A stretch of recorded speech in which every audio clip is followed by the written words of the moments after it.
Mesdames, Mesdemoiselles, Messieurs, bonsoir et je souhaite que vous passiez avec nous un très agréable moment.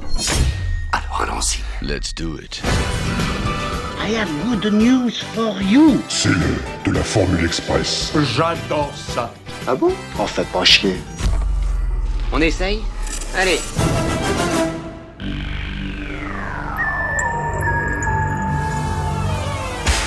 Bonjour à tous et bienvenue dans ce nouveau numéro de Retour à l'écran Formule Express. Moi, c'est Tib Tib, parce que comme il y avait déjà un Tib, ça fait Tib Tib. Et comme c'est mon tout premier épisode, j'ai pas mal réfléchi à ce dont je pouvais vous parler, j'ai cherché quelque chose qui me venait du fond de mon enfance, et ça a fait j'boum là-dedans. Et comme j'ai un petit côté rebelle, je vais d'entrée déroger à la règle et ne pas vraiment vous parler d'un film. Je vais plutôt vous parler d'un téléfilm. Pour être plus précis, d'une mini-série, puisqu'il s'agit de Ça, qui est aussi connu sous le nom de Il est de retour, ou Stephen King's It, la mini-série de 1990, adaptée du roman culte de Stephen King et réalisée par Tommy Lee Wallace, qui a eu pour défi de transposer un roman d'horreur de plus de 1000 pages, et extrêmement violent, en un téléfilm diffusable à 1 heure de grande écoute. En 1990, la ville de Derry dans le Maine est accablée par une vague de meurtres et de disparitions d'enfants. Alors que les autorités semblent ne pas voir de lien entre les différents crimes, Mike Hanlon, un bibliothécaire d'une quarantaine d'années, reconnaît là le signe que Ça est revenu. Si les anciens membres de la bande ont tous connu le succès dans leurs branches respectives, aucun ne semble se souvenir des événements traumatisants de cet été 1960, et le coup de fil de Mike aura sur eux l'effet d'un électrochoc. Faisant honneur à leur serment de revenir si un jour Ça ressurgissait, Bill, Beverly, Ben, Eddie, Stan et Richie devront faire face à des souvenirs douloureux, ainsi qu'à des dangers bien présents. Ben, tu es là? Mike? Oui, mon vieux. Écoute, ça est revenu. Et qu'est-ce que tu te rappelles au juste? Qu'est-ce que tu te rappelles au juste? Peu de choses. Très peu. Presque rien. Tu viendras? J'arrive. Si on ne présente évidemment plus Stephen King, le grand maître de l'horreur, qui est certainement l'auteur contemporain le plus connu au monde, c'est dans les années 80 qu'il connaît une véritable explosion dans sa popularité, et le cinéma n'a pas tardé à s'en rendre compte. Avant 1990, c'est pas moins de 15 films adaptés des romans de Stephen King qui sont sortis sur les écrans, avec notamment le Shining de Stanley Kubrick ou le Christine de John Carpenter.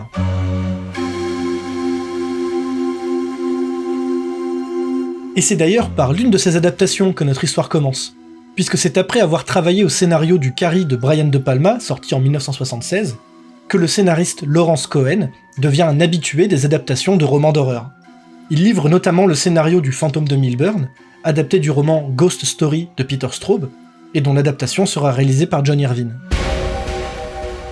Un jour, Cohen se voit proposer de travailler à l'adaptation pour la télévision d'un roman encore non paru de Stephen King, et en reçoit donc le manuscrit.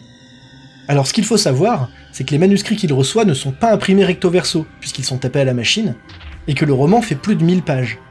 Cohen reçoit donc 2 gigantesques colis, contenant chacun d'énormes piles de papier qui composent les 2 moitiés du roman.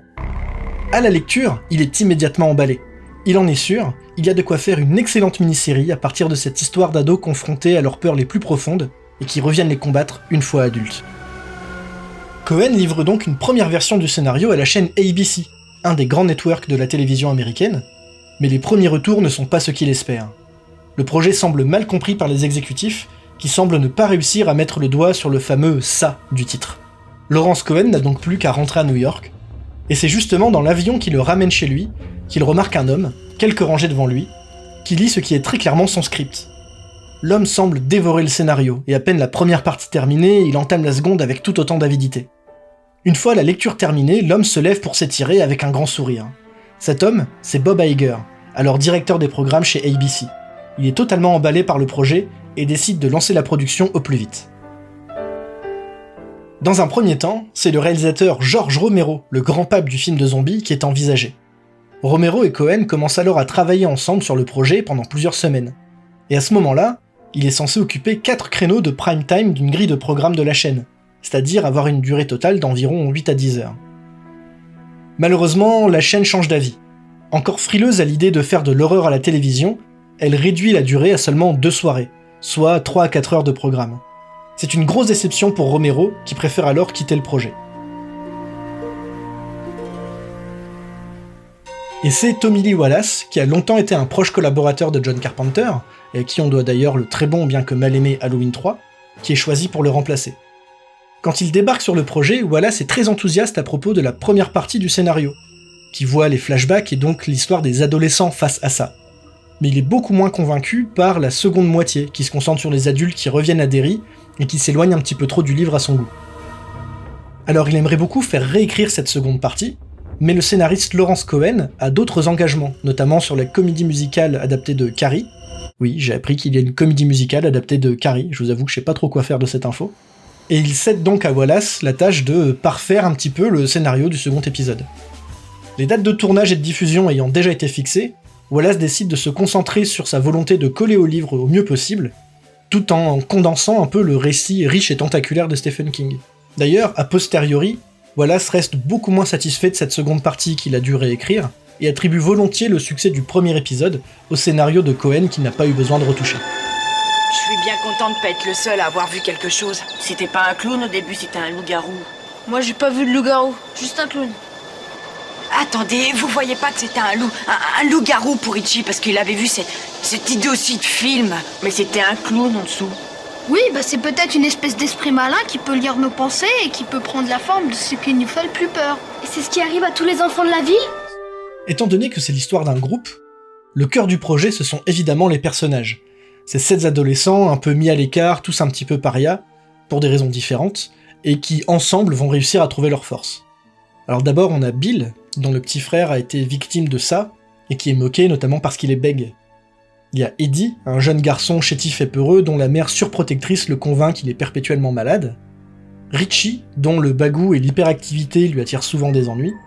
Ben, qui est à la fois le petit nouveau du collège et qui est largement moqué pour son surpoids. Beverly, qui vit seule avec un père abusif dans les quartiers pauvres de la ville. Et pour finir, Stan et Mike, qui sont respectivement juifs et noirs, ce qui est suffisant pour faire d'eux des parias dans le Maine des années 50-60. Pour le casting des adolescents, la directrice de casting Victoria Burrows cherche surtout 3 qualités chez les jeunes comédiens. D'abord, il faut qu'ils aient de l'humour. C'est ce qui va permettre de les rendre attachants et de faire que les scènes où ils sont heureux ensemble fonctionnent. Ensuite, il faut qu'ils soient capables d'être touchants, vulnérables. La série aborde des thèmes parfois assez graves et il faut qu'ils puissent les jouer comme il le faut. Et surtout, il faut qu'ils aient la capacité de jouer la peur de façon convaincante. Parmi les comédiens retenus, on peut noter la présence de Seth Green, qui sera quelques années plus tard Oz, le gentil loup-garou dans la série super culte Buffy contre les vampires, et le fils du Docteur d'Enfer dans la trilogie Austin Powers. On note aussi la présence de Jonathan Brandis, qui interprète le jeune Bill, le leader un peu charismatique de la bande, qu'on a pu voir aux côtés de Chuck Norris dans Sidekick, et dans le rôle de Bastien dans le second volet de l'Histoire sans fin. Évidemment, l'autre enjeu, c'est que tous les personnages doivent être castés 2 fois. Il y a une version enfant pour toutes les scènes qui se passent dans les flashbacks, et une version adulte pour toutes les scènes qui se passent dans les années 90. Et faire matcher les 2 versions du personnage est crucial. Étant donné que les enfants sont quasiment absents de la seconde partie, il faut que le public puisse transposer l'intérêt et l'empathie qu'il a investi dans les personnages dans leur nouvelle version. Du côté des adultes, justement, la production table sur des stars du petit écran, des valeurs sûres et des visages familiers, que le public pourra reconnaître et qui pourront assurer la promotion du téléfilm. John Ritter, la star de Three's a Company, une sitcom culte aux États-Unis, mais qui est plus connue chez nous pour son rôle dans L'amour est une grande aventure de Blake Edwards, se voit proposer le rôle de Ben, le pilier pragmatique du groupe. C'est un rôle un peu à contre-emploi pour lui, qui est plutôt habitué à un registre comique, et qu'il accepte justement pour cette raison. Pour le rôle de Beverly, la seule femme du groupe, c'est Annette O'Toole qui est choisie, une habituée de la télévision qu'on a également pu voir au cinéma, notamment dans Superman 3 où elle incarnait Lana Lang, et dans Chasse à cœur où elle partageait l'affiche avec Martin Short, dont les camarades vous ont déjà parlé dans l'épisode sur l'aventure intérieure. Je veux te dire quelque chose. Tu te rappelles mon père, tu vois comment il était. J'ai été amoureuse d'un homme qui était exactement tout ce que j'ai toujours haï chez mon père.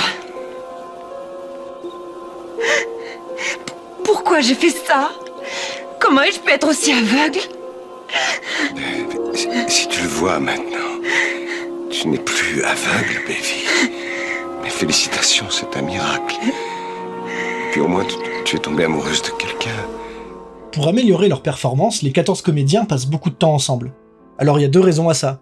La première, c'est qu'ils veulent créer un vrai esprit de camaraderie à l'intérieur du groupe.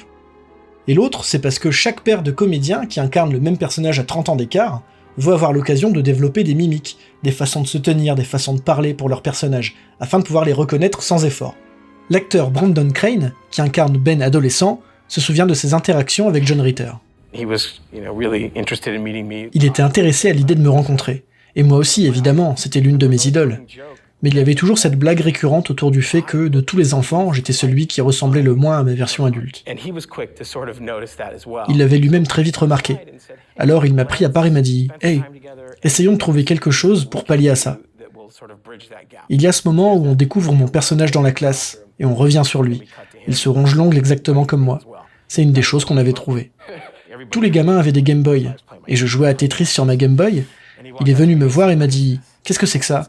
Je lui ai dit « Bah c'est Tetris. » « Comment ça Tetris ? Tu connais pas Tetris ? Tu vis dans une caverne. » Alors il a attrapé la Game Boy et a commencé à jouer. À ce moment-là, j'ai compris qu'il était cool. Qu'il était pas seulement John Ritter l'acteur, mais que c'était aussi quelqu'un comme moi. Et si j'avais de la chance, il pouvait même devenir mon pote. Il reste maintenant un enjeu de taille. Il faut trouver quelqu'un pour incarner Gripsou, le clown terrifiant qui est la forme principale que prend le monstre du film. Alors plusieurs acteurs sont envisagés, comme Roddy McDowall, le Cornelius de la planète des singes, ou Alice Cooper, le chanteur de hard rock, déjà aperçu au cinéma dans Le Prince des Ténèbres de John Carpenter. Même Malcolm McDowell, connu pour son rôle de psychopathe adepte d'ultra-violence dans Orange Mécanique de Stanley Kubrick, est envisagé. Alors là, je vous laisse imaginer une petite seconde ce que ça pourrait donner Malcolm McDowell déguisé en clown, qui essaie de faire peur à des enfants. À mon avis, on est sur quelque chose qui est simplement pas diffusable. C'est finalement l'acteur britannique Tim Curry, remarqué pour son rôle dans le cultissime Rocky Horror Picture Show où il incarne Frankenfurter, un extraterrestre travesti à la sexualité extravagante, qui s'impose aux yeux des producteurs. Sa présence, sa capacité à mêler un ton joueur et menaçant, et son regard perçant font de lui le candidat idéal. De plus, il a également prouvé par le passé qu'il est tout à fait capable de fournir une performance mémorable à travers un maquillage très lourd, puisqu'on l'a vu dans le Legend de Ridley Scott, où il incarne un diable avec un design complètement fou. Mais justement, Tim Curry, lui, garde un très mauvais souvenir du maquillage qu'il portait dans Legend, disant qu'il limitait à la fois son jeu et ses mouvements, qu'il le rendait claustrophobe, et qu'il a failli devenir fou à cause de tous les solvants utilisés pour décoller les prothèses en fin de journée. Du coup, quand il découvre que le maquillage de Gripsou inclut des prothèses pour ses pommettes, ses arcades et son menton, il refuse clair et net. Si l'idée est de rendre le personnage plus inquiétant, Curry répond que s'ils veulent le couvrir de prothèses, c'est qu'ils n'ont tout simplement pas le bon acteur. Et que s'ils se contentent de lui donner un maquillage de clown, il se chargera lui, par son jeu, de faire peur. Alors après quelques négociations entre Tim Curry et Tommy Lee Wallace, Curry accepte de faire des tests caméra avec deux versions du maquillage. Une dont la seule prothèse est un crâne, qui ne couvre que ses cheveux et qui ne limite donc pas du tout son jeu d'acteur, l'autre avec un maquillage plus prononcé, qui déforme ses traits et le rend plus monstrueux. La conclusion est sans appel. Tim Curry a raison, la liberté que lui offre le maquillage plus léger lui permet de délivrer une performance glaçante et sadiquement drôle. Salut, Georgie. Qu'est-ce qu'on dit, hein? Salut, clown. Oh, dis-moi bonjour, quoi. Est-ce que tu veux un ballon, hein? Je dois pas accepter des choses de la part d'un inconnu. Papa a dit ça. C'est très sage d'avoir dit ça, Georgie. Vraiment très sage. Moi, Georgie, je m'appelle Gripsou. Je suis le clown cabriolant. Toi, tu es Georgie. Maintenant, nous nous connaissons. Vrai de vrai. C'est vrai, oui. Je dois rentrer. Quoi? Rentrer? Sans ça? Oh, mon bateau! C'est lui en personne. Prends, il est à toi. Prends-le. Oh, tu tiens à ton bateau, Georgie. Oui, bien sûr, tu sais, Georgie. Il y a des sucettes et des manèges et toutes sortes de surprises ici en bas. Et des ballons aussi, de toutes les couleurs. Est-ce qu'il flotte? Oui. Il flotte, Georgie. Il flotte. Et quand tu seras en bas avec moi, tu flotteras aussi. Une fois le casting bouclé et le design du clown validé, le tournage peut enfin commencer aux alentours de Vancouver. Si la ville est depuis devenue un lieu de tournage hyper récurrent pour les productions américaines, à l'époque, en 1990, ça est l'un des premiers tournages à s'installer dans la région. Sur le plateau, Tommy Lee Wallace est un réalisateur direct et minimaliste. Il n'aime pas s'étendre dans de longues indications pour les comédiens, et part du principe que si on a bien casté son film, il faut les laisser faire leur boulot. C'est une attitude qui est très appréciée par les comédiens, notamment le groupe d'adultes, qui y voient une vraie marque de confiance. Le tournage dure 3 mois et se passe dans les grandes lignes sans accroc. Mais quand on tourne avec de jeunes comédiens, il faut s'attendre à ce qu'ils soient parfois un petit peu turbulents. Le groupe d'ados s'amuse notamment à jeter des ballons à eau depuis leur balcon sur les décapotables qui ont le malheur de passer en dessous, et la production est à plusieurs reprises obligée de les sermonner un petit peu. La police est même appelée une fois, et leur rappelle qu'étant donné qu'ils ne sont pas citoyens canadiens, ils pourraient à tout moment se faire déporter. Le groupe d'adultes de son côté est pas forcément plus calme.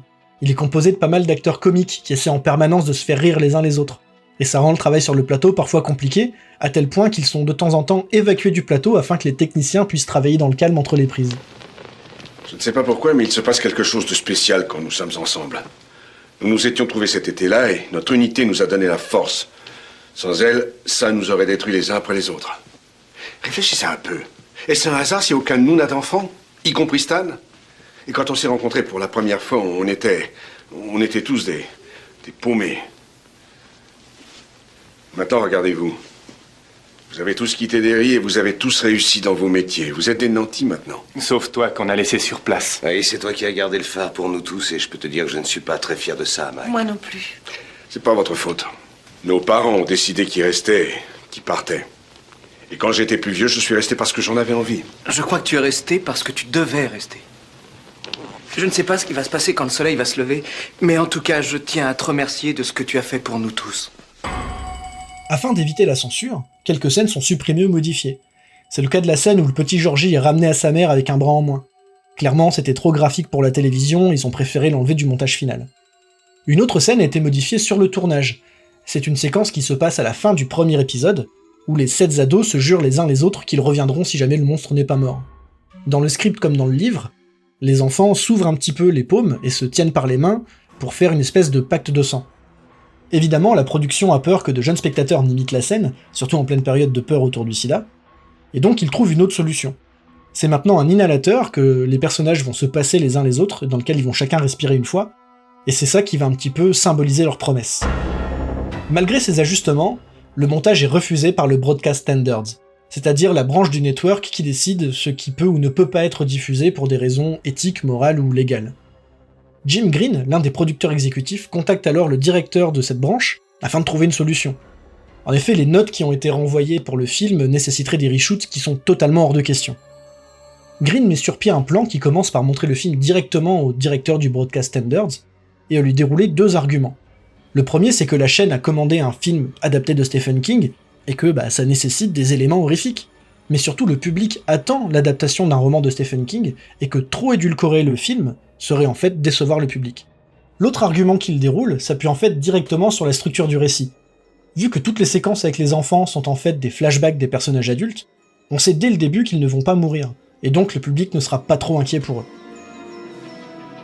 Dès le lendemain, le verdict tombe. Le plan de Green a marché, plus aucun changement n'est exigé, et la diffusion peut être programmée. En amont de la diffusion, certains journalistes prédisent un mauvais score pour la mini-série. Ils trouvent le produit un peu plus cheap que les productions habituelles de la chaîne, et ils sont persuadés que l'horreur édulcorée pour la télévision ne trouvera pas vraiment son public. Et finalement, c'est tout le contraire.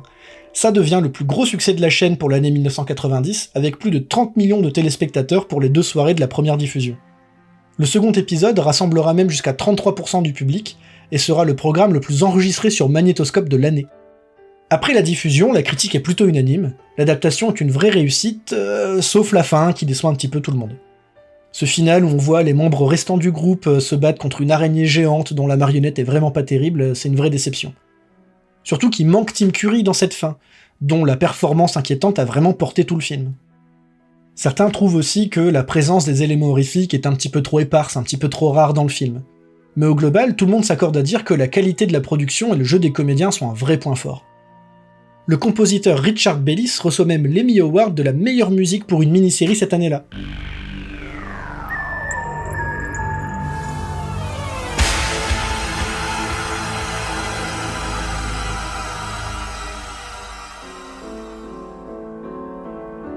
Cette bande-son reste un petit peu le haut fait de sa carrière de compositeur pour la télévision, vu qu'il travaillera pour la suite surtout pour des téléfilms des jumelles Olsen.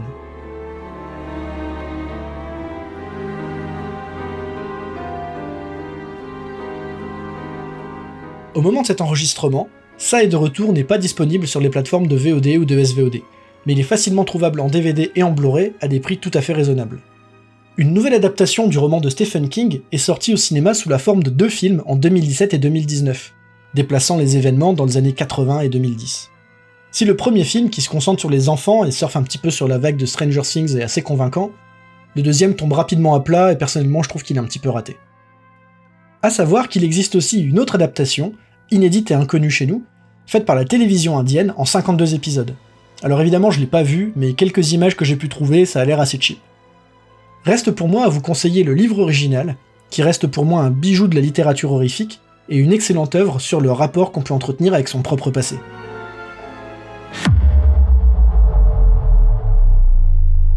Pour conclure cet épisode, je trouvais ça intéressant de faire une petite discussion autour du film. Du coup, j'en appelle à mon comparse Adrien, que vous avez pu entendre dans l'épisode sur l'APA. Alors Adrien, toi, comment tu as découvert ce téléfilm ? Déjà, salut Thibaut, salut tout le monde. Merci de m'accueillir pour parler de ça. Alors, moi, le téléfilm, je l'ai découvert à rebours, vu mon âge, c'était un peu obligé. Et en fait, moi, je l'ai d'abord découvert sans l'avoir vu, en fait, de par ma mère, qui, elle, l'a vu à sa sortie et à sa diffusion en France, et qui a été traumatisée par le film. Donc, elle m'a déjà raconté et mis dans l'ambiance du truc avant même que je puisse le voir ou que j'ai l'âge de le voir. Et puis après, je l'ai découvert à la télé, parce que même encore aujourd'hui, je pense qu'il est assez rediffusé. Je sais pas toi, comment tu l'as vu ? Ouais, moi j'ai découvert à la télé sur M6, et ouais, c'est un film qui était vachement rediffusé, en fait, je m'en suis rendu compte après. C'est marrant que tu dises que ta mère t'ait prévenu avant, parce que ça rentre vachement dans cette réflexion que je me faisais sur le fait que ça soit un peu devenu une icône, alors qu'il y a qu'un seul film. C'est ça, c'est vraiment un truc générationnel. D'ailleurs, ils en parlaient, j'avais vu quelque chose comme quoi des sociologues avaient étudié ça, et que après la diffusion, il y a eu une montée de la coulrophobie, donc c'est la peur des clowns. C'est vrai que c'est un truc, ça a traumatisé un peu comme les Dents de la Mer à son époque. C'est ça. J'ai un ami qui me disait c'est les Dents de la Mer des clowns. Ouais, voilà, c'est exactement ça. Et ouais, du coup, moi, ce téléfilm, c'est marrant, je me souviens très bien de l'avoir vu un été, justement sur M6, où il passait. Alors, il était pas en 2 soirées, il occupait toute la soirée. Il mettait les 3 heures cul à cul. Ouais. Et j'étais avec mon cousin, je devais avoir 10 ou 11 ans, et je me souviens, en fait, on avait mis les coussins du canapé devant nous. En se disant, si à un moment ça fait peur, on se cachera derrière les coussins. Ouais. Et en fait, il n'y a pas vraiment de moment terrible, il y a plutôt une ambiance, il y a une nappe, tu vois, d'un truc inquiétant, mais il n'y a pas de moment où vraiment ça dépasse un peu les limites de ce qu'un enfant, on va dire un très jeune ado peut voir. C'est ça, je pense que c'était la contrainte aussi. Complètement, j'en parle dans l'épisode, il y a des scènes qu'ils ont dû enlever, qu'ils ont dû modifier, tout ça, parce que le bouquin, il va très très loin dans certains délires.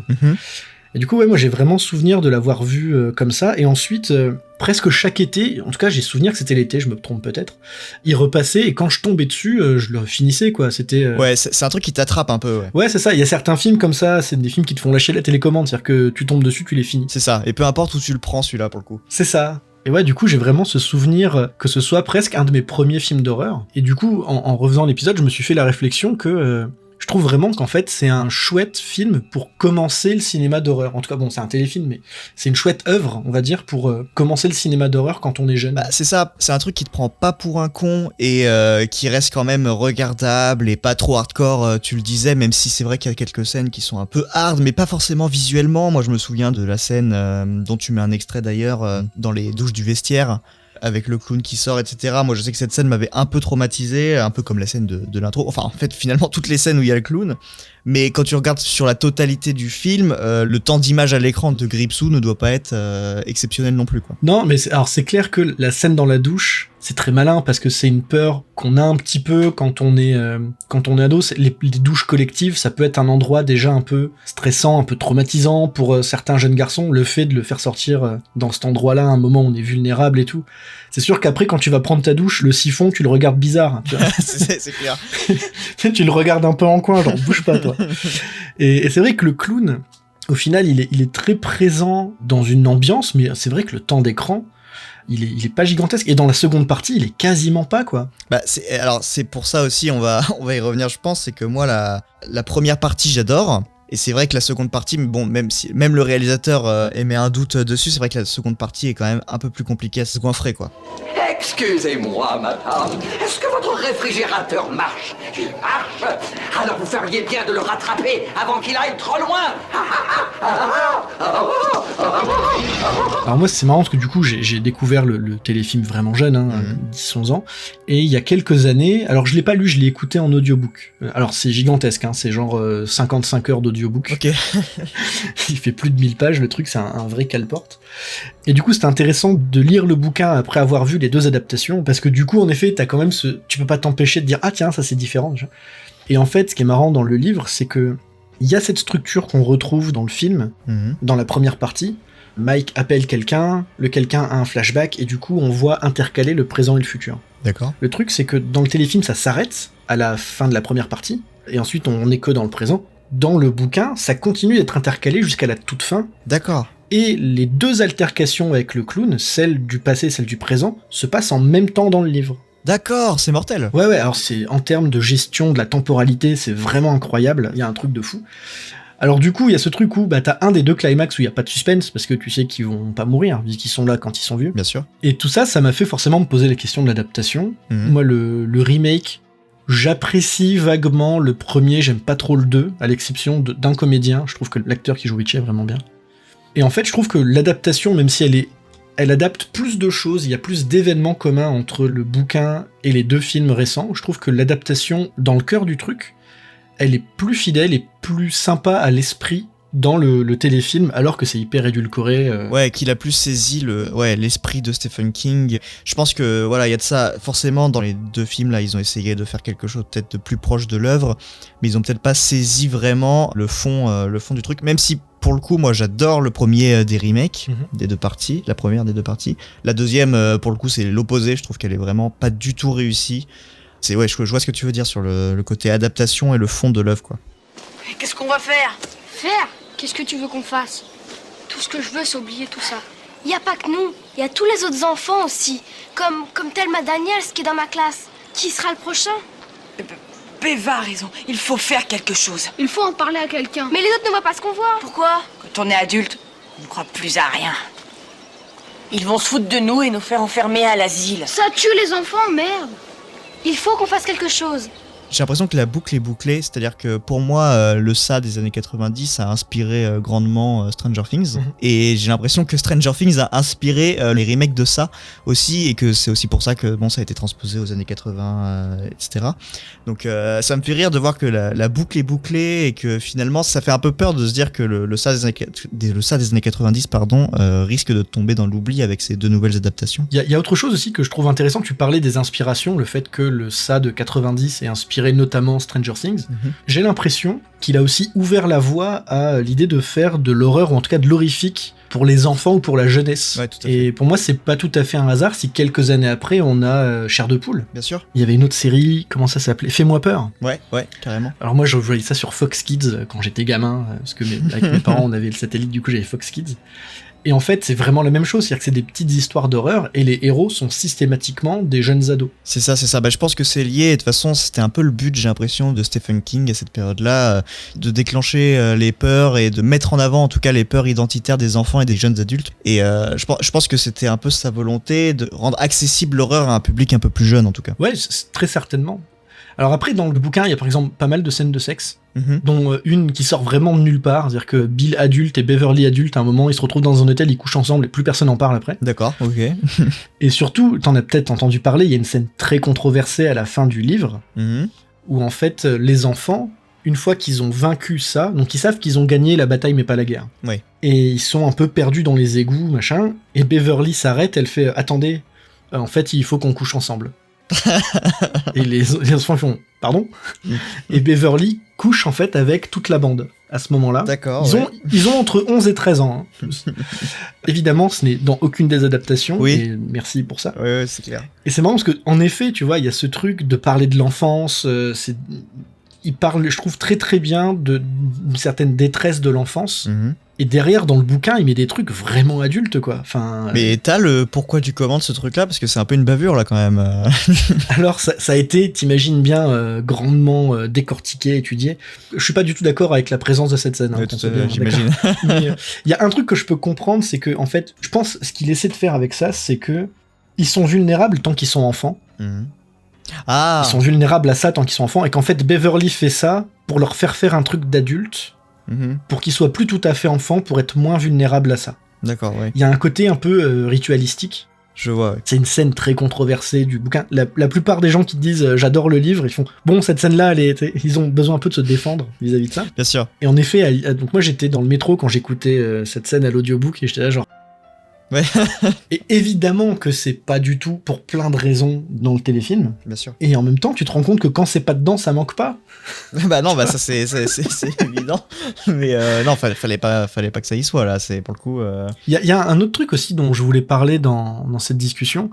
En termes de structure, tu sais, cette idée d'avoir 7 personnages, et tu sais, ils ont chacun tous un gimmick. Mike, c'est l'historien. Ouais. Bill, c'est le leader. Ben, c'est le pragmatique, il est architecte. Richie, c'est le rigolo, machin.